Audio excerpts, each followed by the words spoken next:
Sungguh keji, pendukung Prabowo bikin hoax. Fitnah Anies musnahkan ribuan gereja di Jakarta. Yang melancarkan adalah buzzer dari 02, yaitu Rudy Valinka. Dan bagaimana kita bisa melihat ini kubu? Karena ini salah satu buzzer ini memang yang selalu mengikuti Pak Jokowi.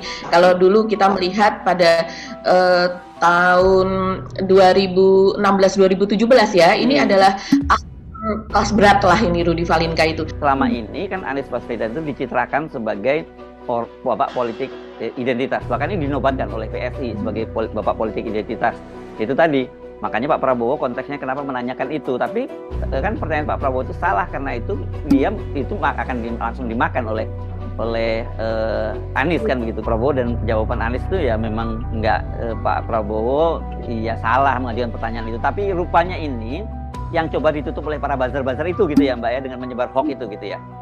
Iya, betul sekali. Jadi ketika itu kan pada acara tersebut Anies langsung menjawab ya Mas Hersu bahwa sebetulnya pemberian izin pembangunan rumah ibadah untuk kaum minoritas begitu itu justru paling banyak diberikan pada saat saya Anies Baswedan jadi gubernur kan begitu. Tapi kemudian Mas Hersu ini memang seusai debat tersebut begitu yang menjadi blunder kan, ini memang menjadi bahan olok-olokan begitu di media sosial kan, bahwa ya gimana nih tim debatnya begitu kok memberikan informasi yang keliru, padahal waktu untuk bertanya itu kan hanya sangat minimal bertanya. 1 menit ya.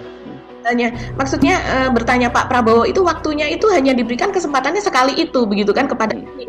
Kenapa malah menanyakan sesuatu yang menjadi kesuksesan dari Anies gitu?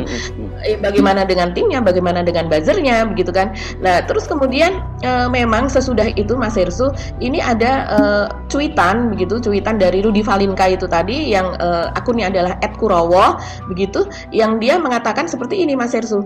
Hanya dalam waktu 5 tahun Anies menjabat Gubernur DKI, dia sukses memusnahkan gereja di Jakarta sebanyak 1.449 gereja hilang, katanya. Luar biasa gereja menurut Rudy Valinka. Dengan data seperti ini, gue sekarang heran kalau ada umat Kristiani yang masih membela dia. Ini provokasi kepada umat Kristiani. Dan sudah itu mengatakan padahal sudah jelas orang ini sebagai bapak intoleransi Indonesia. Itu sangat-sangat luar biasa Mas Hersu. Dan dia kemudian menyertakan sebuah data. Data itu dia ambil dari CNBC Indonesia begitu.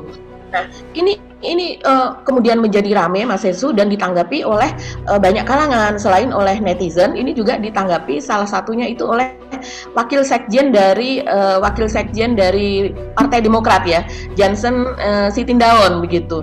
Nah, Jansen ini sangat-sangat dia sebagai orang Kristen begitu Mas Hersu. Jadi dia menanggapinya ini berdasarkan pengalaman dari apa yang dia lakukan atau yang dia ketahui selama ini sebagai orang Kristen. Dia ada 3 poin. Yang satu adalah kita boleh beda pilihan dan posisi politik, tapi sebagai jemaat Kristen yang tinggal di Jakarta, saya harus katakan tidak ada itu gereja musnah, apalagi sampai ratusan ribuan selama Mas Anies jadi gubernur DKI. Yang kedua, dia mengatakan suasana beribadah di Jakarta juga baik-baik saja dan tidak ada masalah.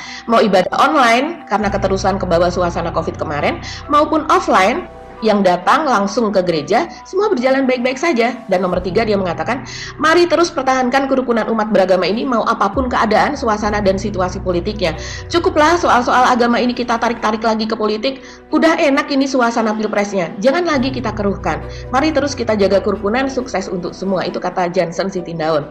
Nah, ini artinya dari pihak 02 sendiri saja itu memberikan tanggapan yang seperti itu Mas Hersu. Jadi ini memang yang dilakukan oleh Kurawa ini memang betul-betul hoax dan fitnah yang luar biasa kalau saya lihat ya. Dan dia menyajikan data-data mentah yang mungkin dia comot begitu saja tanpa dia olah dan tanpa dia perbandingkan data-data lainnya.